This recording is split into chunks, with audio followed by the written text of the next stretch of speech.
bon, puisque tu... On va en parler, maintenant. Je vois que tu as envie d'en parler. J'ai envie d'en parler. J'ai envie d'en parler. Prends la parole. Là, de toute façon, on le fait tous les moi, deux. je ne te ferai pas taire. Moi... On est indépendant à Télé-Vérité. Les médias, bon, les médias dominants, on vient d'en parler. La classe dominante. L'affaire Bob Dylan, pour l'instant, quelque chose de... Le grand capital. Tout le monde ignorait l'affaire Bob Dylan. Personne par contre, personne n'en parle. Ce auquel tout le monde a droit, c'est les jeux. Bon, les infos frelatées, ça. Les jeux, le foot, la pub, des films de niveau assez médiocre. Voilà.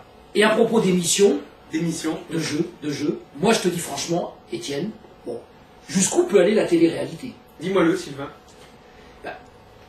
Tu es au courant de la polémique, là, à Paris. Bon, je te cite l'émission. Parlons-en. Non, mais... Alors, l'émission Saturday Night Asshole Fever, qui, pour ceux qui ne maîtrisent pas l'anglais commun, veut à peu près dire la fièvre du trou du cul du samedi soir. Bon, alors l'émission, elle a fait la une. Un titre cocasse pour une histoire bien plus salace.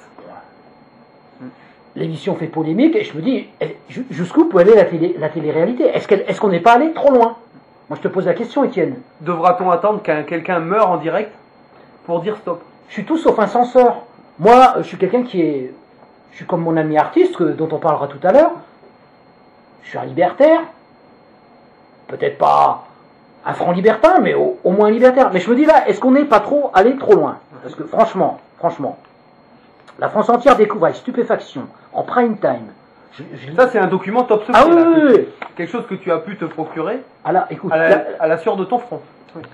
Là, non, moi je pose la question aux gens qui vont nous suivre.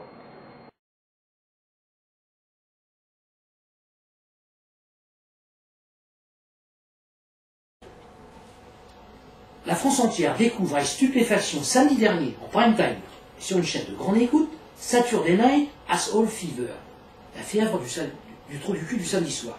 Une émission de télé-réalité sous-titrée la Hard Academy, qui vise à découvrir au sein de la France profonde et des masses laborieuses la future star du X, et pourquoi pas française, et pourquoi pas mondiale. Alors là, je dis, sommes-nous pas allés trop loin? N'oublions-nous pas nos valeurs gauloises, franchouillardes. Voilà, moi c'est ce que ça me donne envie de... Ils nous l'ont vendu comment? Ils nous l'ont vendu. L'émission avait été présentée comme un tremplin vers la gloire et la fortune pour la petite paysanne du Limousin ou l'ouvrière des filatures du Nord. Voilà. Comment le grand capital atlanto-sioniste protestant dévergonde la paysannerie pauvre, délaissée et écrasée par 35 ans d'Europe sioniste. Voilà comment résumer le problème. Alors,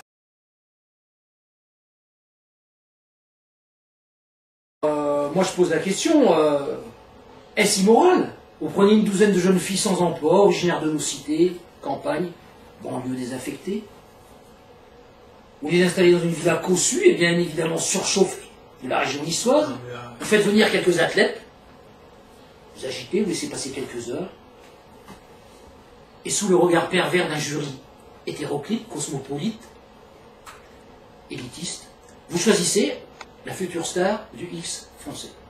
Ah, évidemment, l'émission l'a fait un tabac.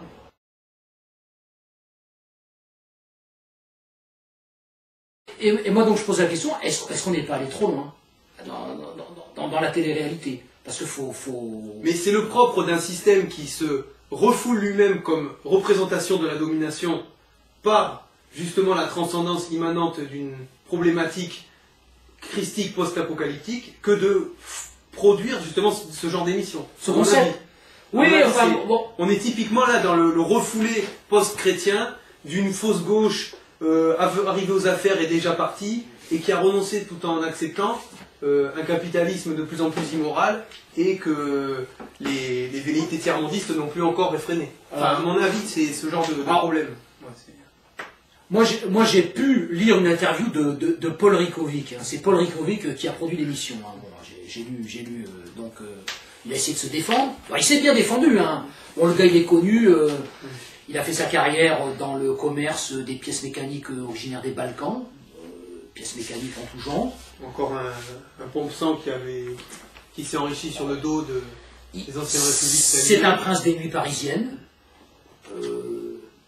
Sa femme Svetlana, une beauté slave, du reste a beaucoup aidé. Je respecte un tant soit peu Paul Ricovici, je le connais, hein, je le connais. Je l'ai aperçu quand je monte à Paris, je l'ai aperçu 2-3 fois. J'ai même eu l'occasion de discuter avec lui, puisque c'est quelqu'un qui est conseiller occulte en communication urbaine, un cocu quoi. Et donc, ses conseils visent à produire de la télé-réalité. Donc, il était en sous-marin dans le stade de Delarue, par exemple. Il faut le savoir, ça les gens ne le savent pas, mais moi je vous le dis, il faut le savoir. Et donc, ce gars-là, bon, pour lui, son émission, c'est normal, quoi. La Hard Academy, pourquoi pas? Ah, mais il est inattaquable. Il est inattaquable. Pour lui, c'est... Moi, pour moi, c'est le bon du mois, ce mec.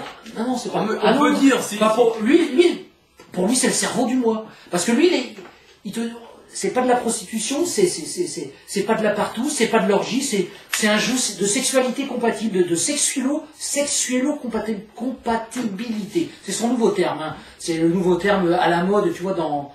Le QS, le quotient sexuel. Voilà, dans les quartiers chics. Voilà, ça vient, c'est un concept qui vient de la Californie du Sud-Est, je crois. Et bon, bah, ce gars-là, il est marrant, mais bon, faut voir que bon, il s'adresse à la ménagère de moins de 50 ans, à des enfants, des étudiants, des travailleurs fourbus, quoi, enfin, des chômeurs aussi. Et bon, moi, non, ils sont pas allés trop loin dans la télé-réalité. Moi, je m'adresse à la nation. Ne vous laissez voilà, plus endoctriner. J'ai des rapports. Enfin, en tout cas, moi, je suis bien content, Étienne, d'être venu à cette première de Télé-Vérité. J'espère qu'il y en aura d'autres. Bon, on va y réfléchir, mais c'est quelque chose qu'il faut renouveler. Et donc, je t'interromps, hein, c'est toi qui conclura, mais tu me connais, quand je suis parti, c'est assez difficilement arrêtable. Quand la vérité se libère, elle a du mal à se restreindre. Je suis Sylvain Fourel, quand même, j'ai un ego. Mais que je maîtrise, hein. Mais malgré tout, moi je suis à la recherche de la vérité. Et après, on négocie.